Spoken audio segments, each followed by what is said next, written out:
acara berikutnya adalah ini review perencanaan dan permintaan dukungan logistik medik COVID-19 di masyarakat. Sudah siap saat ini adalah Mbak ya Ibu Madelina. Ibu Madelina ini saya kalau panggil Ibu karena biasanya Nak, saya panggil Nak. Iya, Mbak Madel ini adalah satu konsultan di divisi bencana di PKMK, dan beliau juga sudah malang melintang di hampir semua bencana di Indonesia, lebih ke arah bagaimana menata atau membantu rekan-rekan dinas kesehatan maupun di lapangan terkait dengan manajemen relawan, manajemen bantuan dan sebagainya. Waktu kami silakan Mbak Madel sepenuhnya. Ya, baik, terima kasih. Selamat pagi Bapak Ibu semua, Pak Tono, Pak Rimawan, dan Pak Gede. Kemudian Pak Nizar juga ya, tadi dari Sumatera Selatan. Luar biasa diskusi kita hari ini. Kalau Bapak Ibu semua ingat ya, kalau minggu lalu kita berbicara tentang logistik di rumah sakit, dan kalau Bapak Ibu ingat penugasannya terkait dengan bagaimana struktur logistik dan perencanaan logistik di rumah sakit. Dan hari ini saya lihat juga ada Pak Tamrin dari rumah sakit di Palu bergabung kembali dengan kita. Nah, tapi kali ini pembahasan kita akan lebih luas terkait dengan perencanaan logistik di tingkat masyarakat dan dinas kesehatan. Kira-kira seperti itu. Baik, Bapak Ibu semua. Nah, ini menarik ya pembahasan kita antara menggabungkan tentang risk management dengan ketahanan sistem kesehatan itu sendiri. Jadi resiko sendiri apa yang sudah kita ketahui, kemudian sudah kita prediksi ancamannya, tapi kemudian penting juga bagaimana menguatkan sistem kesehatan itu sehingga kalau ada sesuatu yang baru tidak terduga, sistem kesehatan itu bisa cepat untuk menyerap, kemudian bertahan, beradaptasi dengan cepat. Mungkin itu juga yang dilakukan Indonesia terkait dengan gelombang kedua dan di Delta ini ya, di mana 1 bulan itu sistem kesehatan kita sudah begitu banyak belajar, risikonya sudah dipersiapkan juga sehingga kita bisa menyerap dan beradaptasi. Nah, baik Bapak Ibu, harapannya tidak bosan ya dengan tools dan dokumen-dokumen ya, karena mau bagaimanapun ini cukup membantu kita untuk terutama yang tidak terbiasa misalnya gitu ya, tidak terbiasa dengan situasi kebencanaan atau lain sebagainya, ini akan sangat membantu untuk kita mempersiapkan dan menguatkan sistem yang ada. Baik Bapak Ibu, saya akan coba share screen tools kita hari ini. Namun sebelumnya tools ini atau bahasan kita tentang review ini membutuhkan volunteer nih di sini. Kira-kira dari Bapak Ibu semua di sini ada yang kalau dari Dinas Kesehatan ada Pak Nizar ya. Selamat pagi Pak Nizar, masih bergabung saya lihat di sini. Apakah bisa open mic? Halo? Atau di sini saya juga lihat ada komunitas terapi ABA dari Bone. Atau ada Bapak Ibu lainnya di sini yang nama ya di sini ya, saya tidak bisa identifikasi apakah Bapak Ibu dari komunitas relawan juga seperti Sonjo atau dari daerah lain atau dari rumah sakit juga misalnya, dan dari Dinas Kesehatan saya tidak bisa identifikasi. Bisa membuka mikrofon dan kemudian kita bisa berdiskusi terkait 6 pertanyaan yang ada di slide ini. Bu Madel, saya sedikit menyampaikan mungkin Bapak Ibu yang ya, mohon maaf, terima kasih. Saya Dr. Belladonna. Mungkin Bapak Ibu bingung ini kok tiba-tiba ada pertanyaan, ada tools. Jadi memang terkait dengan logistik ini, selama ini kita memang memahami terkait dengan logistik, tapi sangat jarang, bahkan hampir tidak pernah kita memiliki sebuah dokumen terkait untuk preparedness untuk logistik. Dan kita belum pernah menyiapkan benar-benar sebagai sebuah tim artinya satu tim logistik yang bisa menyiapkan perencanaan-perencanaan tersebut. Jadi kita terbiasa untuk sehari-hari. Nah, tools ini kami ambil dari WHO, dari Tonga. Kemudian kita juga pernah berdiskusi di Malaysia waktu itu dengan WFP.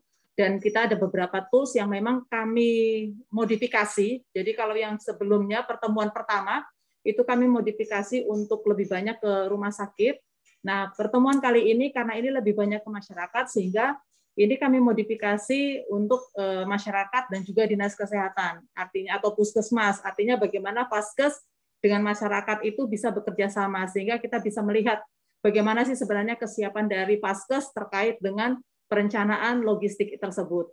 Nah, ini yang kami butuhkan. Kenapa kami membutuhkan volunteer atau biasanya kita berdiskusi dalam grup-grup ya, tetapi memang waktu tidak memungkinkan sehingga kita kalau seperti di minggu lalu itu kita ada satu volunteer dari Rumah Sakit Undata Sulawesi Tengah, sehingga teman-teman yang lain itu bisa melihat dari tools ini kira-kira mana-mana yang mungkin nantinya bisa digunakan di rumah sakit ataupun di dinas kesehatan ataupun puskesmas Bapak Ibu di daerah, sehingga ini memudahkan kita dalam menyiapkan sebelumnya terkait untuk perencanaan kita dalam logistik. Mungkin itu saja dulu Mbak Madelina.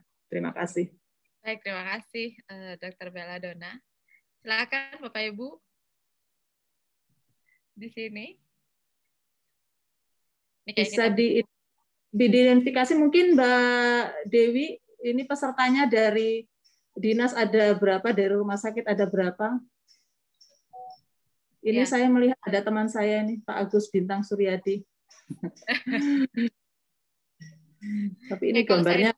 Terus ada apa kabar Pak Bintang? Ada, iya. Ada panijar dan komunitas terapi ABA di Bone, boleh dibuka mikrofonnya. Atau ada relawan Nagasi juga ya di sini ya, saya lihat ya. Perwakilan dari relawan Nagasi Sulawesi Tengah. Nah, ini sepertinya malu-malu ini, Bu, mendengar paparan dari Pak Rimawan ini sepertinya. bagaimana Sonjo gitu ya, sepak terjangnya gitu ya. Ya, tapi menarik ya Bu ya, selama kita berupaya gitu ya mendukung dan mensupport untuk merapikan seperti yang disampaikan oleh Pak Sutono tadi, jika di situasi di kebencanaan saya biasanya bertugas di klaster kesehatan itu memang berupaya merapikan bantuan baik dari dinas kesehatan ataupun dari eksternal gitu ya, dari relawan, dan tidak jarang juga biasanya agak sedikit baku tegang dengan relawan yang sebenarnya kita tidak bermaksud untuk merepotkan, tapi memang kita butuh pencatatan tadi seperti ya, dokumentasi seperti yang sudah dipaparkan oleh Pak Gede, sehingga itu menjadi satu laporan dan kinerja bersama seperti itu. Dan itu juga tidak kita alami juga hambatan ini tidak hanya untuk kepada relawan, tapi juga hambatan terbesar kita juga memahamkan ini kepada dinas kesehatan, rumah sakit dan puskesmas supaya mereka juga dapat mengayomi kemudian bekerja bersama dengan masyarakat, karena tidak perlu takut dengan performance based kinerja tadi dan bagaimana dengan donasi yang datang ini pertanggungjawabannya, karena kita juga sudah memiliki platform di incident command system tadi, seperti yang dijelaskan oleh Pak Gede tadi. Ada pelaporan, ada SOP dan lain sebagainya yang itu juga tidak menjadi hambatan. Jadi disinilah peran kami dari akademisi ini untuk mempermudah interoperability antara pemerintah dan masyarakat. Jadi kira-kira seperti itu. Jadi jangan khawatir ya Bapak Ibu, silakan dibuka mikrofonnya. Atau siapa saja, tidak perlu mewakili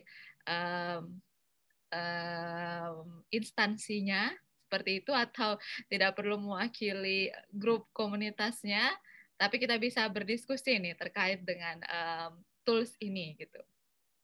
Ya, mungkin mohon maaf kalau saya mengundang Ibu Rina Setiawati.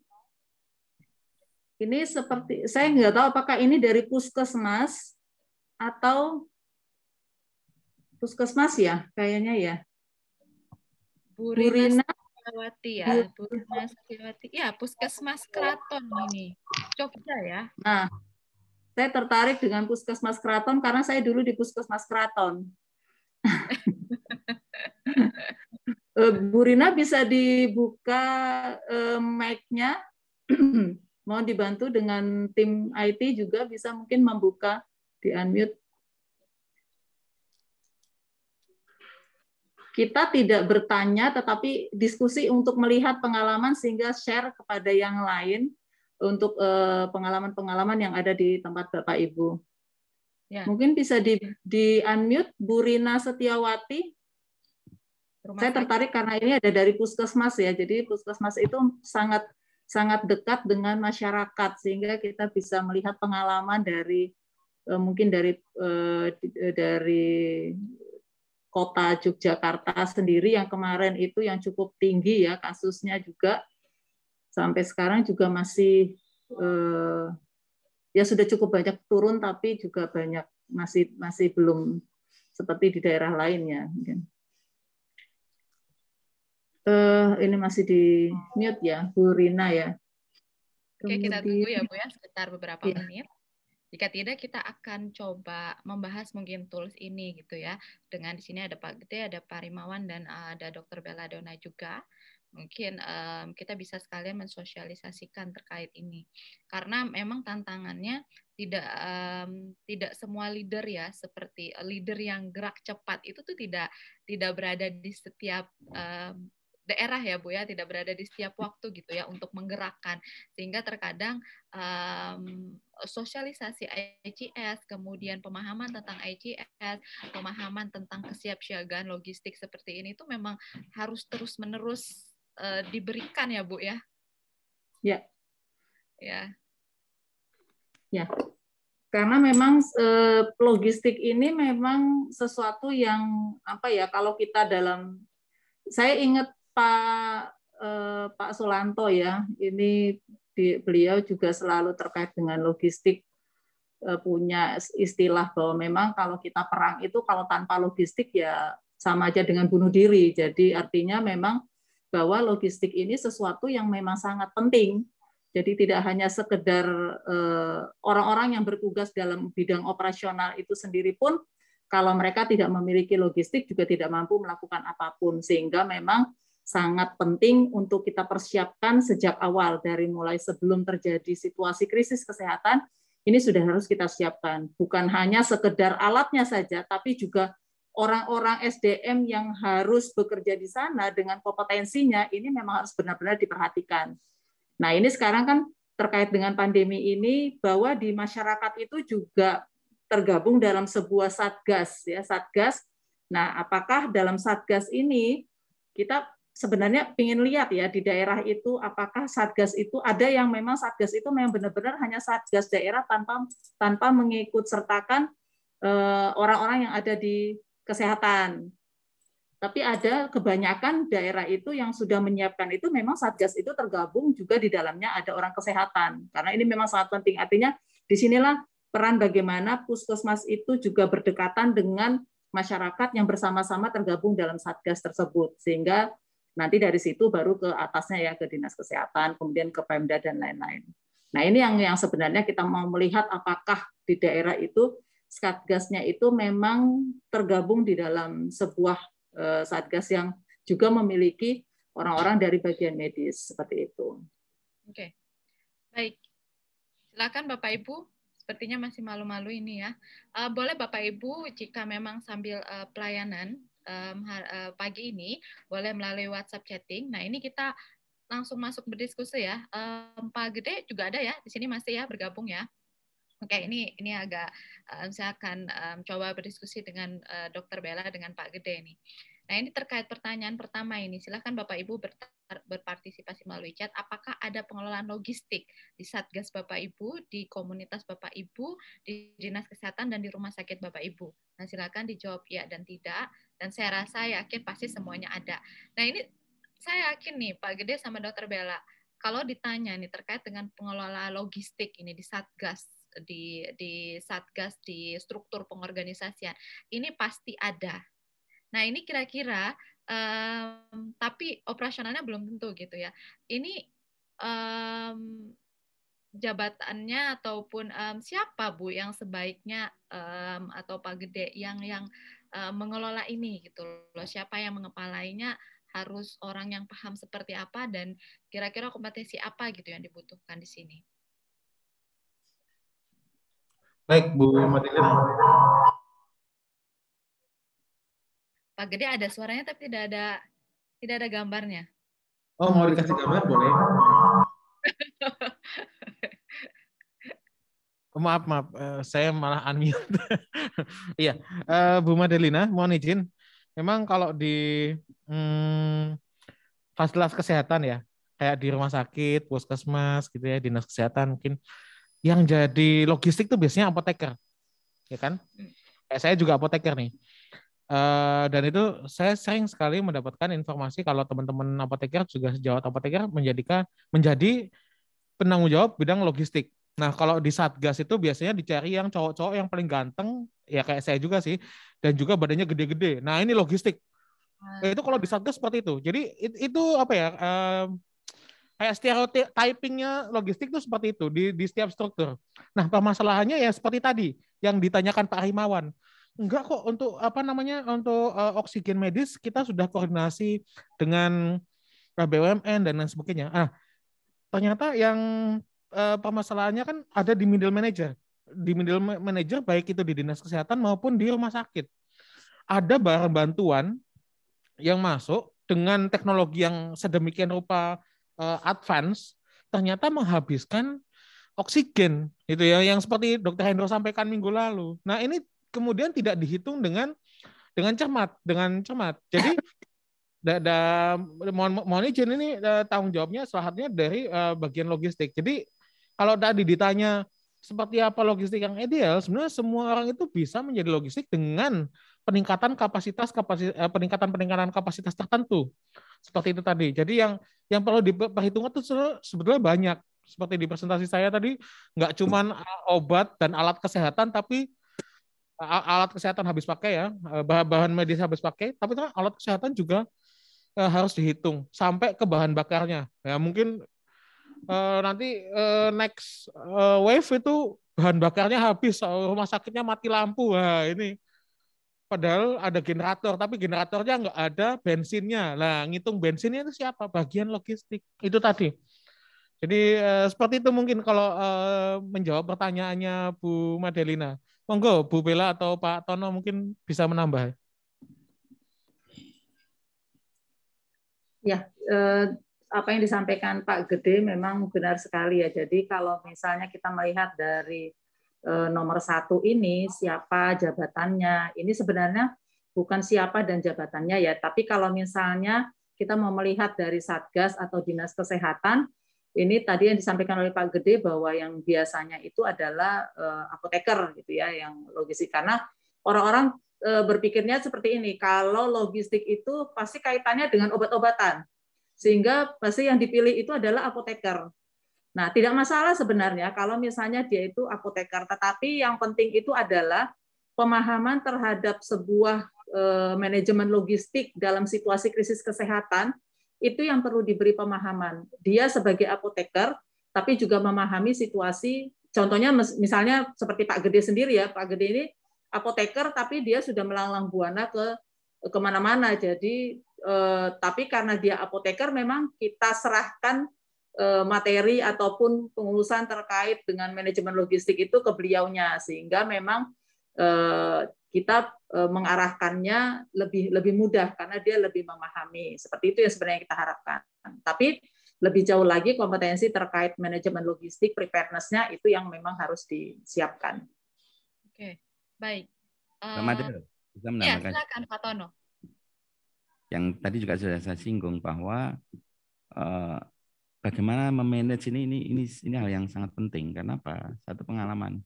Saya terlibat di satu kesatgasan di salah satu institusi yang cukup besar. Sampai saya harus nombok uang untuk untuk membelikan bahan habis pakai dan bahan logistik makanan suplemen di shelter. Penting adalah bagaimana pemahaman orang-orang yang terlibat di dalam ICS, Intelligent Command System ini, khususnya yang di bagian logistik, termasuk finance. Karena apa? Ketika logistik mengeluarkan, tapi finance-nya nggak mendukung, dengan berpedoman pada acuan anggaran bahwa ketika mengeluarkan suatu pembelanjaan itu harus berdasarkan RKAT. Ini kan satu kondisi normal, bukan kondisi kebencanaan atau bukan kondisi kedaruratan. Nah ini repotnya yang mengatakan itulah orang yang masuk dalam struktur ICS di finance, kan jadi aneh. Ya, jadi penting sekali adalah bagaimana pemahaman orang-orang yang terlibat di dalam struktur command system ini memahami tentang peran tugas masing-masing organ atau masing-masing bidang, sehingga akhirnya ICS-nya berperan sebagai mana mestinya. Jadi tidak akhirnya ada ICS tapi menggunakan struktur kegiatan atau struktur pelaporan sehari-hari. Ini menjadi masalah karena tidak akan pas begitu. Begitu tambahan saya Mbak Madel. Terima kasih. Ya, baik. Ya ini menarik ya Pak. Artinya secara normatif di Satgas struktur di rumah sakit, kemudian kita temui di puskesmas, kemudian di dinas kesehatan dan di daerah gitu ya, dengan mudahnya gitu ya memberikan jabatan atau pengelolaan logistik ini kepada misalnya tadi apoteker misalnya, kepada farmasi, tapi ternyata ada juga gitu lah ya masalah karena mereka masih berpikir normatif seperti itu ya Pak ya, Mas Gede juga. Oke, jadi adalah tambahannya adalah memang dalam situasi kebencanaan ini memang kita harus terus-menerus memahamkan tentang manajemen bencana itu tadi itu seperti apa gitu, yang berbeda dengan sedikit berbeda dengan situasi normal. Baik, kita berlanjut ke kedua ini. Ini Bapak Ibu di rumah sakit saya rasa sangat relevan ya masalahnya gitu ya. Jadi silahkan nih Bapak Ibu yang bertugas di logistik saat ini di rumah sakit untuk kemudian berdiskusi dengan kita juga tidak masalah gitu. Bagaimana mengoperasionalkan ini tadi gitu. Ketika misalnya dari logistik sudah tahu seperti ini, tapi kemudian terbentur di finance itu juga seperti apa. Dan di sini juga masih ada Pak Rimawan gitu ya. Artinya beliau pakar dalam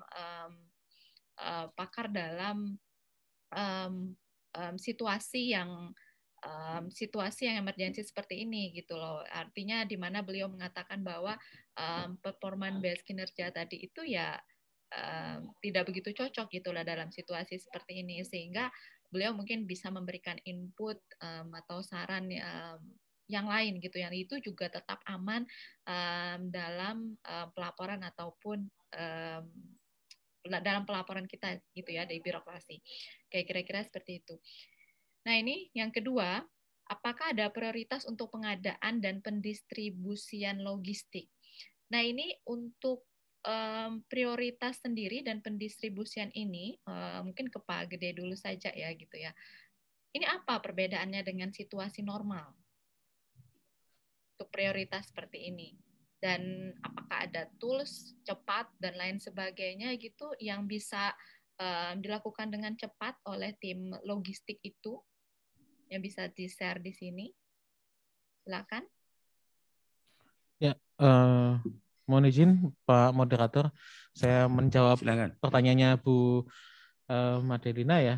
Jadi apakah ada prioritasasi untuk pengadaan dan pendistribusian logistik? Nah ini memang kalau kita melihat di pandemi ini kan sebuah bencana yang berjalan di waktu normal. Jadi apa ya namanya? Ini bencana yang terjadi di waktu yang normal. Jadi tidak terasa bencananya, tapi banyak yang banyak yang kena dan banyak yang terdampak begitu ya. Jadi apakah ada prioritasasi? Apakah ada informasi-informasi pemetaan mengenai vulnerable group? Karena kita tidak bisa melihat sebetulnya apakah kalau di bencana yang bencana alam kelihatan, oh tenda-tenda pengungsian. Jadi ini perlu diprioritaskan, balitanya banyak. Kalau ini kan enggak. Apalagi tadi disampaikan oleh Pak Rimawan juga adanya shelter. shelter. Nah, ini suatu bentuk fasilitasi oleh masyarakat dalam wadah sonjo untuk memberikan visualisasi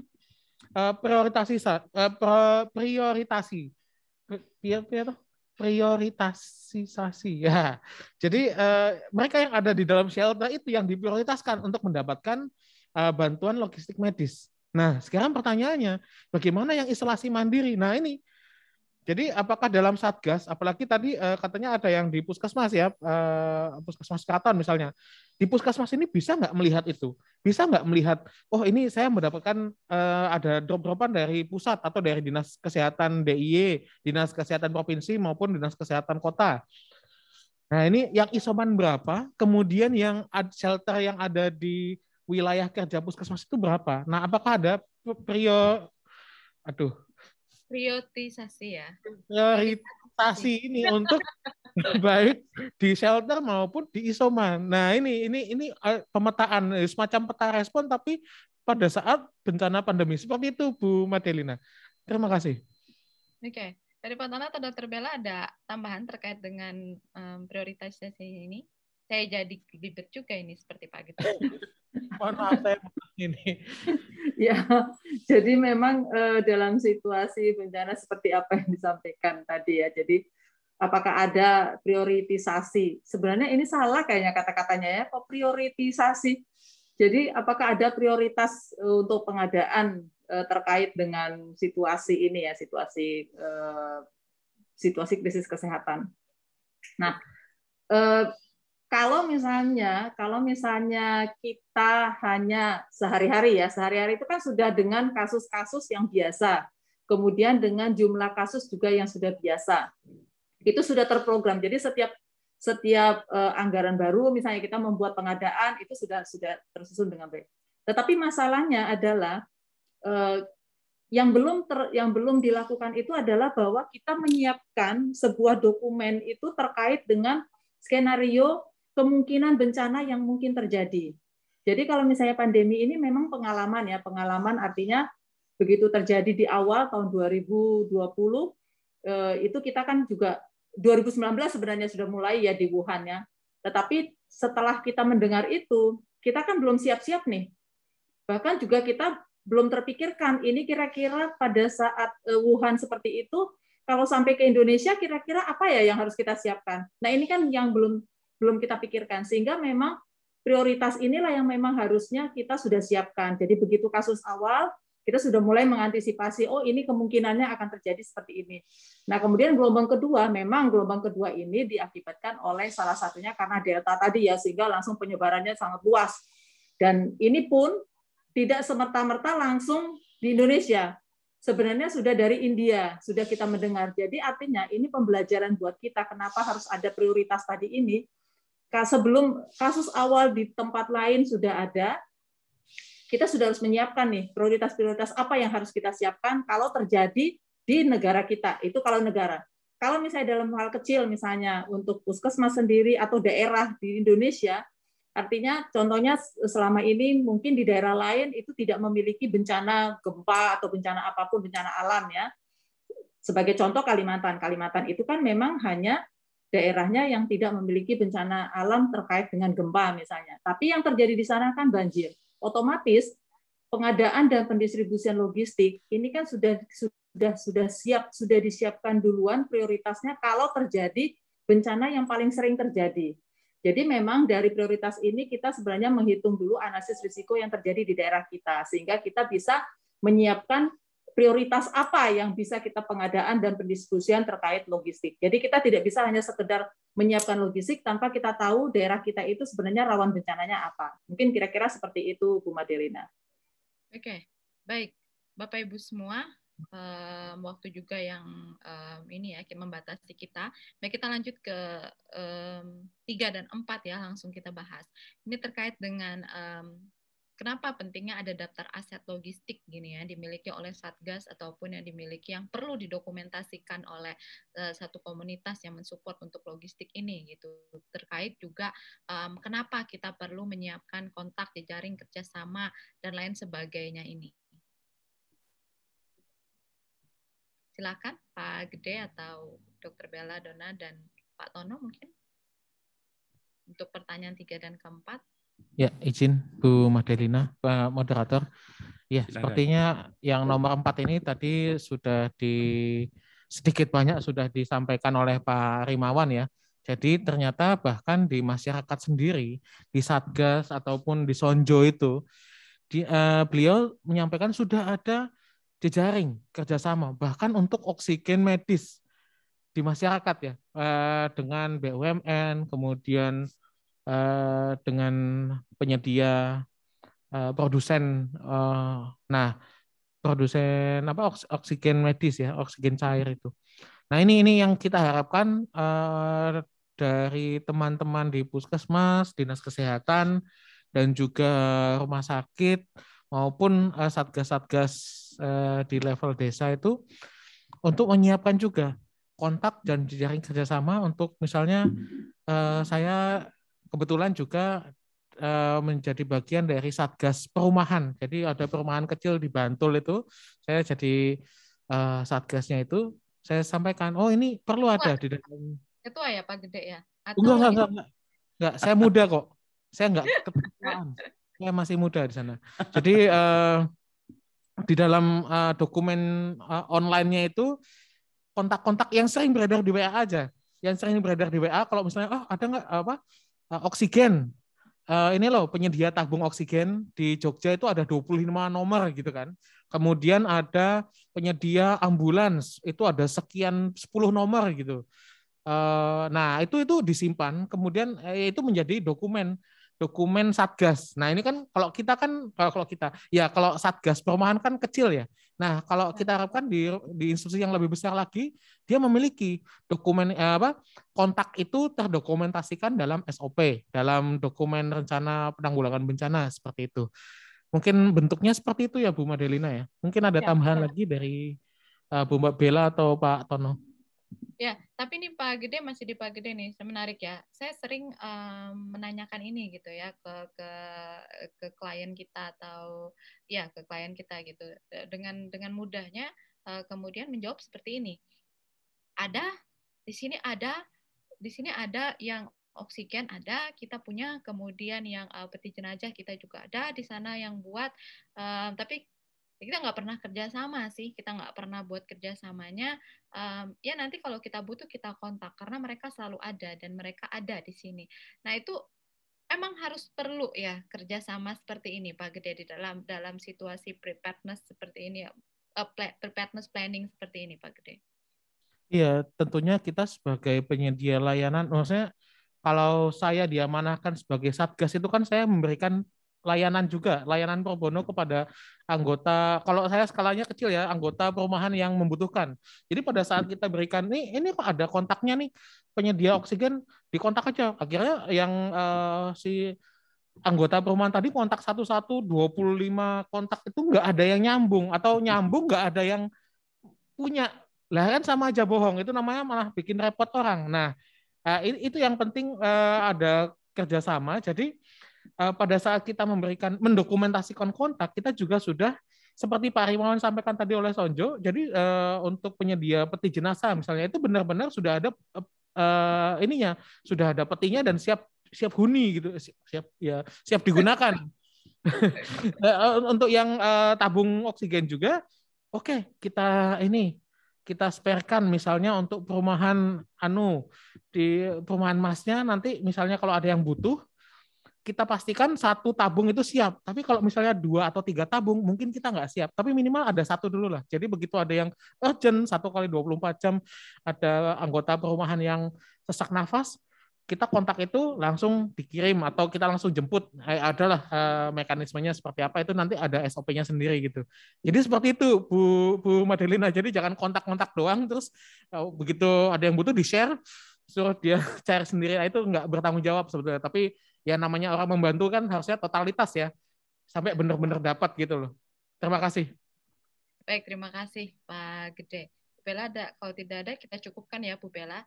Kita lanjut ke pertanyaan 5. Kalau pertanyaan 5 ini sudah dijawab ya tadi oleh Pak Gede. Kenapa kita butuh menyiapkan form dan serah terima logistik ini, karena terkait itu memang harus ya Pak Gede untuk pelaporan pertanggungjawaban dan lain sebagainya.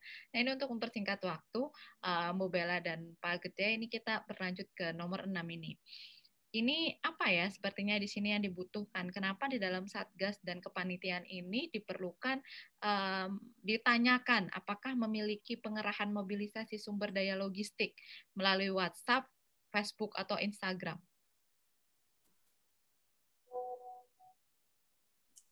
Silakan Pak Gede. Saya, betul ini. Jadi ini kita mau menanyakan juga kepada masyarakat terkait. Jadi apakah itu di levelnya masyarakat, puskesmas, satgas, dinkes, rumah sakit. Kalau di presentasi saya di slide-nya itu tadi tentang rumah sakit kan. Rumah sakit kami butuh bantuan. Bahkan yang rumah sakit Muhammadiyah Bantul itu sampai menyebutkan nominalnya. Jadi satu ventilator itu harganya segini. Kita membutuhkan pengerahan mobilisasi sumber daya yang tidak hanya apa tadi integritas dan transparansi, transparansinya ngambilnya dari situ. Jadi inilah aspek-aspek yang penting sekali perlu ada di masyarakat. Jadi pada saat kita mengerahkan mobilisasi sumber daya, nanti butuhnya apa? Cakupan kita berapa? Misalnya kita di perumahan saya ada 200 itu ya. Mengacanya ke Satgas Perumahan yang paling kecil ya, karena kita ngomongnya ini bottom up ya. Di Satgas Perumahan saya ada 200 rumah, itu butuhnya sekitar satu rumah itu kalau misalnya kena COVID itu butuhnya sekitar 1 juta. Nah, kebetulan dalam satu waktu yang bersamaan ada 10 rumah. Jadi butuh bantuan 10 juta seperti itu. Jadi ada pengerahan mobilisasi sumber daya dan ini di seperti tadi yang Pak Tono sampaikan, jangan sampai nombok satgasnya ini. Karena apa? Kalau satgasnya kemudian nombok, daya ininya apa? Daya ketangguhannya, resiliensi dari si satgas ini secara psikologis akan mempengaruhi. Aku mutung, masa aku ini udah capek-capek jadi relawan, kemudian nombok lagi. Nah, jadinya akhirnya apa? Secara psikologis itu akan berdampak pada penanganan pandemi di level masyarakat seperti itu. Jadi pada saat ada pengerahan mobilisasi sumber daya ini sebaiknya didokumentasikan baik itu di WhatsApp, Facebook, Instagram, kemudian ada umpan baliknya, ada feedbacknya. Dan juga didokumentasikan kalau di institusi fasilitas kesehatan maupun dinas kesehatan baiknya didokumentasikan di SOP dan juga feedbacknya itu juga secara transparan disampaikan ke masyarakat yang telah mendonorkan seperti itu. Mungkin Pak Tono ada tambahan tentang ini?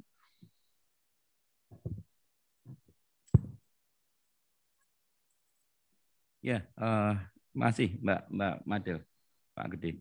Mungkin menambahkan pertanyaan nomor 6 ya, apakah ada pengerahan mobilisasi sumber daya logistik ya?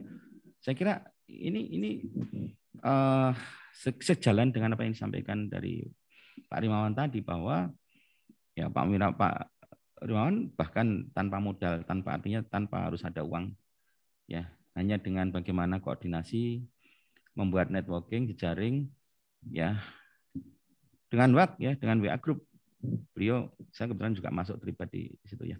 Dengan WA group itu koordinasi tiap menit. Ya, salah satunya misalnya di sini evakuasi, penjemputan untuk peserta difabel yang harus divaksin. Ini hanya dengan WA group ini bisa menghimpun fasilitas transportasi, baik itu yang berupa ambulan maupun mobil-mobil pribadi yang disediakan untuk transportasi, untuk menjemput mereka. Dan itu ternyata nggak mengeluarkan uang. Artinya mereka secara mandiri dari masyarakat, ya sumber daya ini kan bagian dari logistik ya, mobile, kemudian harus mengantar dan sebagainya, dan itu berjalan. Ya itulah menurut saya ada satu itu perlu pengerahan atau mobilisasi sumber daya logistik yang tidak harus formal dengan rapat sehari-hari, tapi dengan memanfaatkan teknologi informasi ya dengan Facebook dan sebagainya, saya kira cukup efektif ya. Apa yang sudah dilakukan Pak Rimawan itu luar biasa cakupan imunisasi hanya dengan WA Group gitu Mbak Madel masih. Ya, baik Bapak Ibu semua. Jadi seperti itu diskusi kita terkait dengan tools ini Bapak Ibu. Bagi Bapak Ibu yang ada di rumah sakit, Bapak Ibu dapat menyimak kembali ya diskusi kita minggu lalu terkait dengan tupoksi, kemudian apa saja yang harus dilakukan oleh tim logistik ini tadi. Nah, kemudian di tools yang ini teman-teman dari rumah sakit juga dapat melihat bahwa ada berbagai macam kemungkinan yang harus dibuka juga oleh rumah sakit untuk melihat peluang-peluang yang ada di masyarakat, di komunitas relawan tuh seperti ini gitu. Kemudian untuk Bapak Ibu di Dinas Kesehatan mungkin tools ini juga akan membantu untuk mendetilkan tupoksi yang harus tim logistik di Dinas Kesehatan itu lakukan. Sedangkan untuk Bapak Ibu peserta, karena ini kita juga akan rekam video gitu ya. Jadi Bapak Ibu dari komunitas relawan gitu ya menggunakan tools ini juga lebih tertata. Jadi di relawan sendiri pun harus ada tim logistiknya sendiri berfokus untuk apa, kemudian membaca kebutuhan dari masyarakat dan pemerintah itu seperti apa, sehingga di Satgas Relawan Bapak Ibu sudah memiliki prioritas pengadaan dan kemana mendistribusikan ini. Nah, kemana mendistribusikan ini juga terkait dengan kemampuan dari tim relawan ini untuk open mobilisasi tadi ya, artinya apa yang dimiliki oleh relawan ini juga harus tersampaikan kepada penerima, yakni masyarakat ataupun dinas kesehatan, rumah sakit dan puskesmas. Kemudian di relawan sendiri juga harus mendokumentasikan aset yang dimiliki terkait dengan logistik ini, karena ada dana gitu ya, ada dana masyarakat, ada dana sumbangan juga yang harus dipertanggungjawabkan di situ. Kemudian kontak jejaring ini juga sangat penting seperti yang sudah disampaikan oleh Pak Gede tadi, sehingga pada saat Bapak Ibu membutuhkan dikontak oleh dinas kesehatan ataupun dikontak oleh rumah sakit, nah relawan Bapak Ibu ini juga sudah siap dengan komunitasnya itu tadi gitu dan jejaringnya tadi seperti itu. Kemudian form. Nah, ini juga penting karena terkait dengan pertanggungjawaban. Jadi kira-kira 6 pertanyaan ini dari sekian banyak pertanyaan yang kami rangkum ya dari logistik preparedness checklist ini, 6 pertanyaan ini dapat Bapak Ibu kembangkan dan Bapak Ibu gunakan untuk mendetilkan kembali tugas dari tim Satgas komunitas relawan Bapak Ibu ataupun yang ada di Dinas Kesehatan dan Rumah Sakit. Kira-kira seperti itu setengah jam kita berdiskusi terkait dengan tools ini. Terima kasih kepada Dr. Bella, Pak Gede, dan saya kembalikan kembali ke moderator kita hari ini, Pak Sutono. Iya, terima kasih Bu Madelina, Mbak Madelina Aryani. Luar biasa hasil pada seminar kali ini. Ya, Pak Gede ada info lagi? Kalau saya cukup sepertinya. Baik, terima kasih Pak Moderator. Ya, terima kasih Pak Gede. Baik Bapak Ibu sekalian, kita sudah pada penghujung acara pada seminar hari ini. Sekali lagi kami ucapkan terima kasih pada narasumber ya, Pak Rimawan. Tadi beliau pesan profnya yang belakang bukan F tapi V ya, Prof ya, provokator. Oh iya, belum prof ya. Pak Gede, Bu Madel, Bu Bella, terima kasih.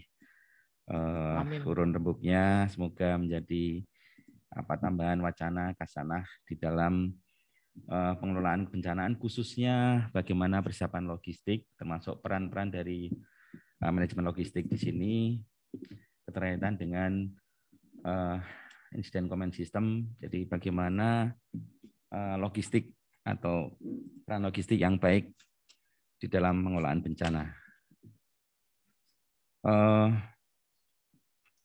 Sebelum kami akhiri, kami akan sampaikan beberapa pesan tadi. Jadi Mbak Dewi pesan yang tadi Mbak Dewi. Boleh saya, Pak Sutono? Oh ya, Mbak Madel ya, acara yang Kornas ya, silakan Mbak Madel disampaikan ke peserta barangkali tertarik. Ya, baik Bapak Ibu semua, bulan Oktober adalah bulan yang bulan pesta ya untuk kita terkait dengan adanya Fornas Jaringan Kebijakan Indonesia. Jadi Bapak Ibu yang memang tertarik dengan topik kebijakan kesehatan di Indonesia, ini adalah momen kita untuk berpesta ria gitu ya. Maksudnya berkumpul untuk mendiskusikan berbagai macam topik.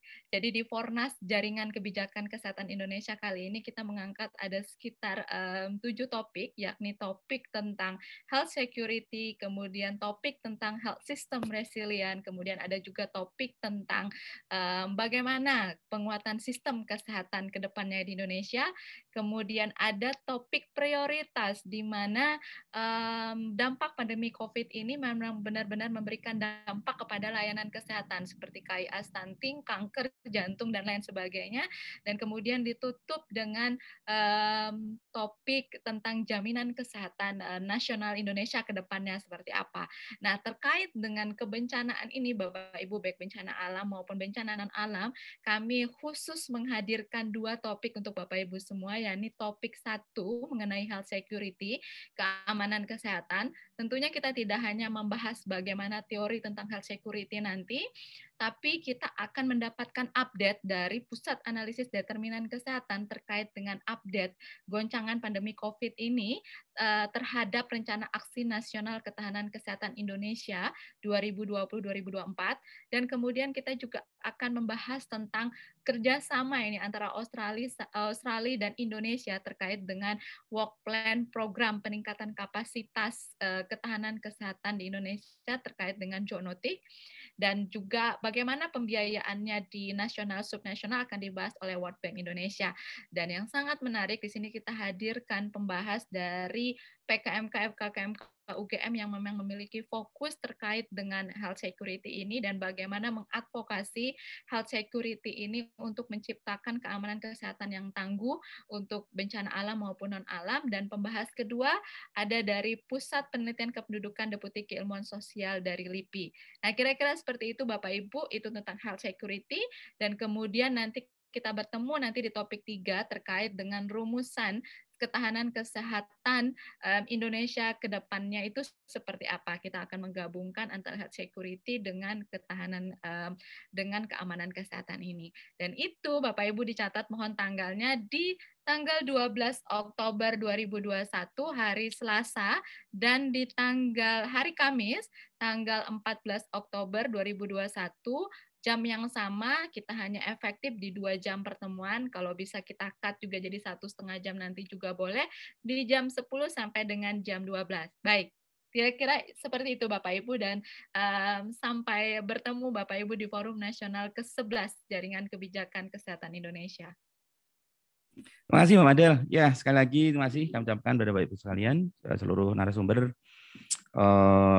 Masih kami tunggu. Jadi tadi sudah disampaikan Bu Madel bahwa banyak agenda-agenda di depan ya, di tanggal 12 Oktober. Jangan lupa tanggal 12 Oktober 21 dan 14 Oktober 21 jam 10 sampai jam 12 kita bisa bergabung kembali. Sekali lagi kami wakili dari PKMK ya, Divisi Bencana, dan kami wakili juga dari tim Pokja Bencana FKKMK. Pertama kami sampaikan terima kasih atas inisiatif dari Divisi Bencana PKMK yang telah menyelenggarakan acara seminar ini dengan lancar selama 2 minggu ini, dan semoga ilmu yang sudah dipaparkan dalam 2 minggu ini bermanfaat untuk Bapak Ibu semuanya.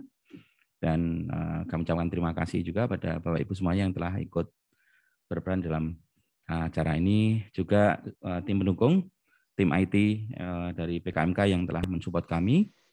Kami wakili dari Divisi Pokja Bencana FKKMK mengucapkan terima kasih.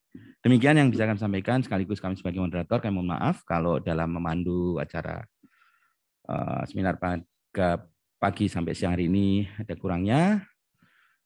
Dan kami akhiri, kekurangannya kami mohon maaf. Wassalamualaikum warahmatullahi wabarakatuh. Sampai ketemu lagi. Terima kasih.